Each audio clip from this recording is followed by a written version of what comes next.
पानी हर घर की कहानी, हर घर की कहानी है ये। उम्मीद से ज्यादा तो कहीं एक एक बूंद भी कमानी है ये वो दौलत है जो हम रोज लुटा रहे हैं।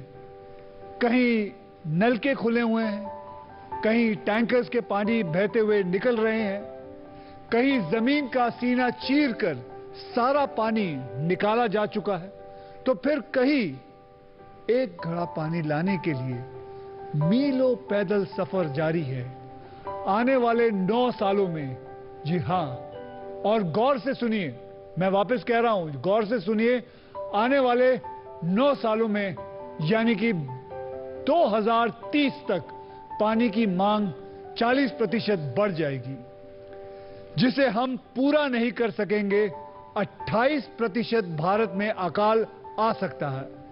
ऐसे में कहीं पानी पर पहरा लगना शुरू ना हो जाए, कहीं पानी के लिए खून बहना शुरू ना हो जाए। यकीन मानिए, इसमें पानी की कोई गलती नहीं, दोष तुम्हारा और मेरा यानी कि हमारा है। अगले 100 साल में सारा पानी खत्म कर देंगे, तब हो सकता है वाटर कर्फ्यूज लग सकता है, पानी सोने के भाव से बिक सकता है, सोने से महंगा भी हो सकता है, शायद पानी पर जंग भी छिड़ सकती है। इंसान बूंद बूंद को तरस जाएंगे, ना झरने होंगे, ना फिर नदियां होगी, ना फिर चिड़िया बोलेगी। पानी ऐसा रूठेगा कि इंसान प्यास से तड़पेगा। इसलिए हमें पानी को बचाने की शपथ लेनी है, क्योंकि पानी से बड़ा कुछ नहीं।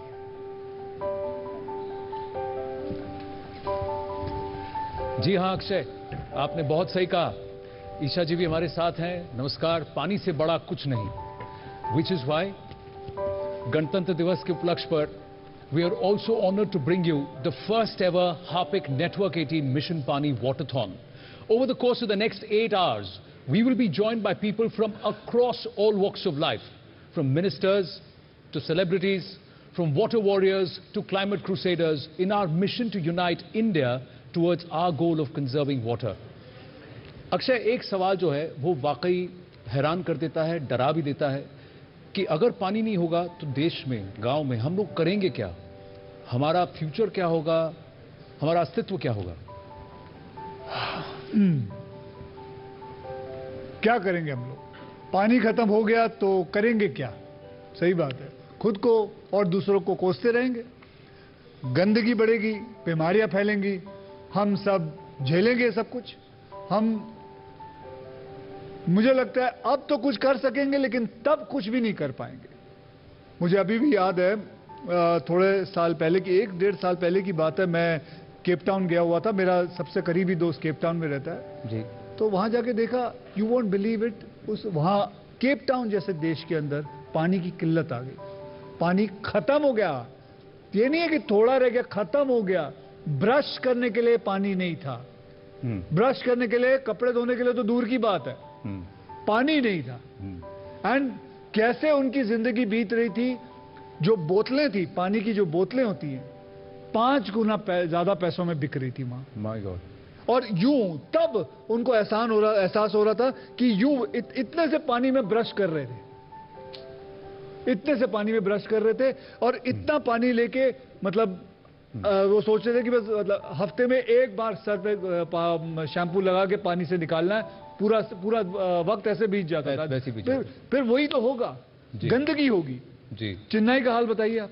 देखिए, हम दोनों का जो है ना, तमिलनाडु और चेन्नई से एक डायरेक्ट इनडायरेक्ट कनेक्शन है मेरा और ईशा जी का। बट यहाँ पर भी एक ही बात है कि एक ऐसा था कि वहाँ भी दिन में 3 बार पानी का सप्लाई जो है वो दिन में 3 ही बार होती थी। देश में कम से कम 20 से ज़्यादा शहरों में पानी की बहुत कमी है। और इस पर आप देखें पैंडेमिक का डर, यानी कि महामारी का डर, जहां हमें स्वच्छता के साथ साथ जो हाइजीन के साथ साथ अब पानी के बारे में भी देखना है। So we have got to take care of a lot of things. Absolutely. अभी इस पैंडेमिक में आपको उसमें भी पानी चाहिए जी।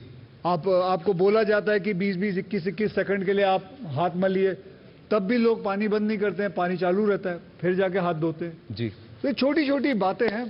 खैर चलिए जी, हमारे साथ ईशा जी हैं, and she's been my beautiful, wonderful co-star and a wonderful performance she gave. मैं पीछे से बैठ के देख रहा था. Thank you so much. And it's been a long time. After a long time, I'm seeing you.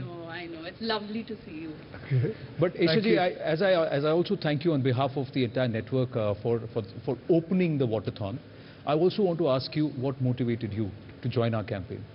Well, you know, I am someone who truly believes in this cause. क्योंकि दुनिया में कई ऐसे हिस्से हैं जहां पानी का मिलना भगवान के मिलने के बराबर समझते हैं जी. और कई ऐसे हिस्से हैं जहां उन्हें पानी का कदर ही नहीं. अब ऐसे लोगों को सोचना चाहिए कि जहां कभी हरियाली थी वहां आज रेगिस्तान है और ये सिर्फ और सिर्फ पानी की बेदर्दी की वजह से. इनफैक्ट महाभारत में भीष्म पिता ने कहा था that the noblest of all the deeds is to feed water to the thirsty. Right. Wow. And I love doing that. That's amazing. Fantastic. Isha जी, आप एक एक्ट्रेस भी हैं, आप एक डांसर भी हैं, आप माँ भी हैं, तो हमें तो अपने हिस्से का पानी मिल गया है. मतलब